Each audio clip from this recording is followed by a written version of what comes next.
In this video, we're going to walk through a template that's going to show you how to set your sales targets for your sales team. And that's okay if you're an agency owner and you are the salesperson at the moment, you still need a target. You're going to have to set your own target. You're going to look at reporting. How are the sales reported?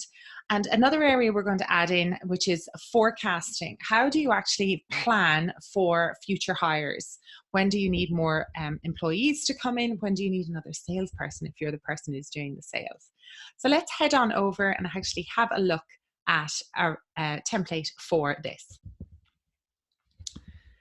This particular template you're going to be able to download. It's called Sales Forecasting Targets and Reporting. And you're going to look at, there's three individual sheets here. So let's just start at the very beginning. With your sales funnel report, you're going to look at the conversion. What are the numbers between a marketing qualified lead and a sales qualified lead, your calls, your meetings, etc.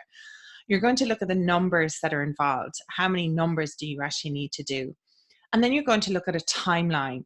What are the timelines on average between you having a connect call and an actual proposal getting done?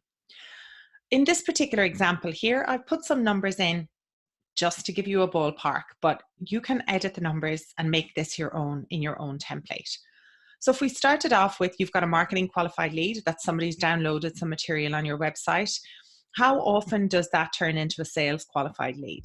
And what is the process that's involved? Do you have some lead scoring set up on your website, in your portal, or in your CRM? And then we move through to a connect call. So you would qualify them, talk to them. What are their opportunities? Are they interested? Just have a chat with them to then book in an exploratory call where they would have more preparation, bring the decision makers, have their numbers. Or that could be a meeting if they're in the same city as you, if they're a big enough client or you feel that it's justified. And you can see there on the left-hand side, we do look at the percentages of how often does a marketing qualified lead turn into a sales qualified lead? Very high here in this agency, as you can see.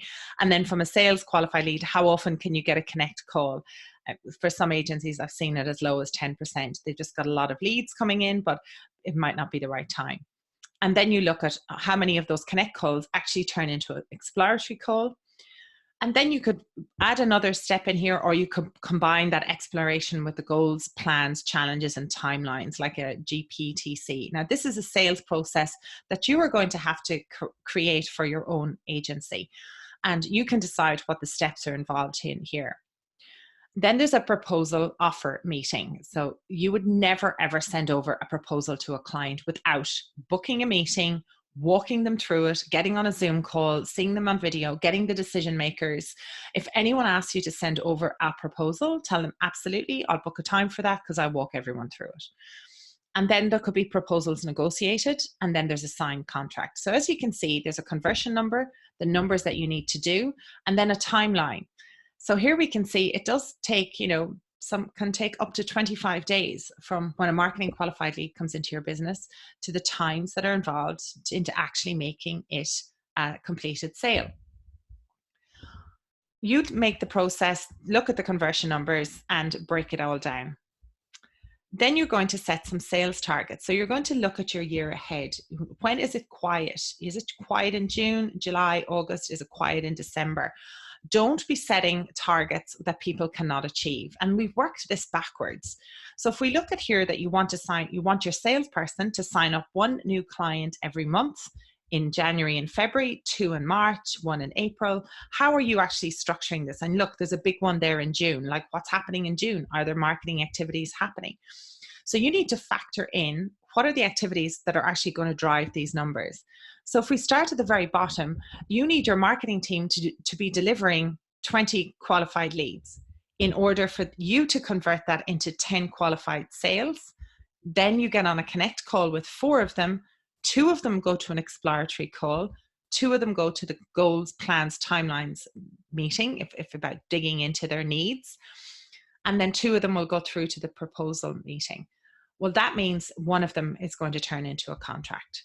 And that's how you're going to work the numbers. Now, these are sample numbers. You've got to put these in as examples. But if you look here in May, you're going to need all of these qualified leads so that June can turn into 3 new clients.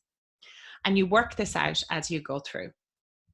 And then you can see here, you can start to look at what are the signed contracts, what are the proposals negotiated. You now have a bar graph of how healthy is your business. So you can see here, everything will probably stay as normal in January and February. But by May, if these clients are all going to come in, what you definitely need to have, make sure that all those qualified leads are happening in marketing. And if the sales are happening, have you got the staff? So you can start to plan that out.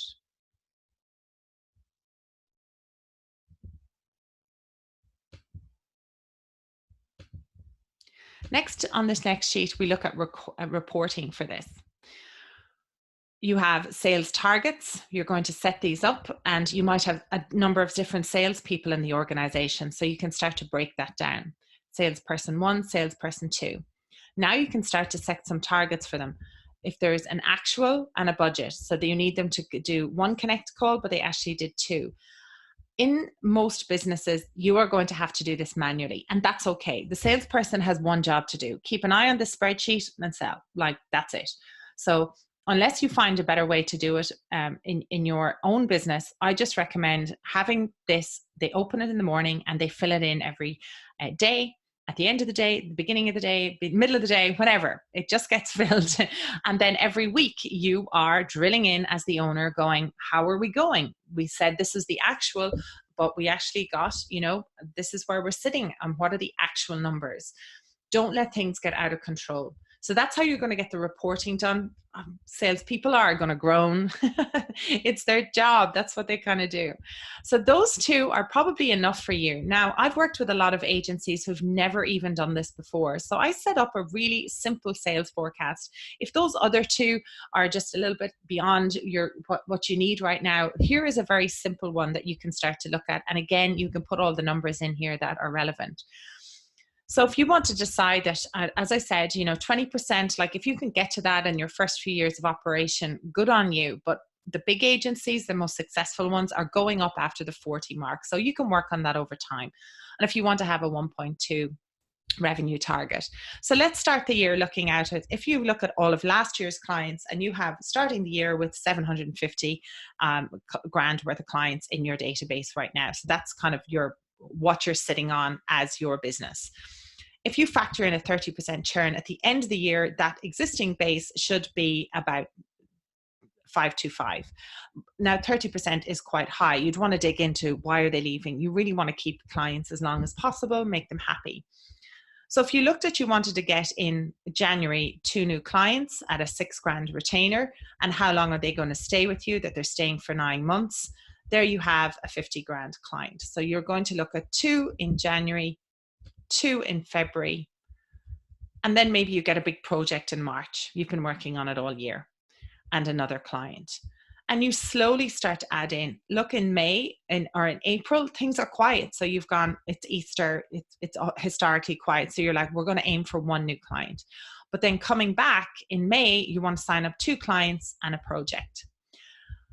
In the holidays, just block it out. Stop putting pressure on yourself. You know that it's going to be quiet, so just take that pressure off. But then when you come back in September, you're going to ramp it up again. You want a project and you want to get 2 clients.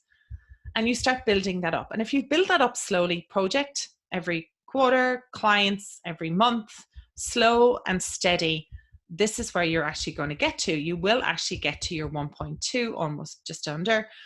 And that's how you're going to have, so you'll have a monthly average retainer, how long they stay with you, and you're aiming for 2 clients a month. And that's a very simple sales forecast that you can just work on there. So between the 3 sheets, you can take this, make it your own, and start working on it. Having your sales targets, your sales reporting, and your forecasting is really vital for you to understand where the revenue is coming from. And with just a little bit of planning and some preparation, you can then feel secure that the sales are happening. You know how many leads you need to bring in order to convert them, because you've done all your conversion numbers. And then you're going to be able to plan, well, when do you need to start hiring people, and plan at least 6 weeks to 12 weeks in front of that, between recruitment, between onboarding, and the whole process. I hope you enjoy this. I'll see you on the next video.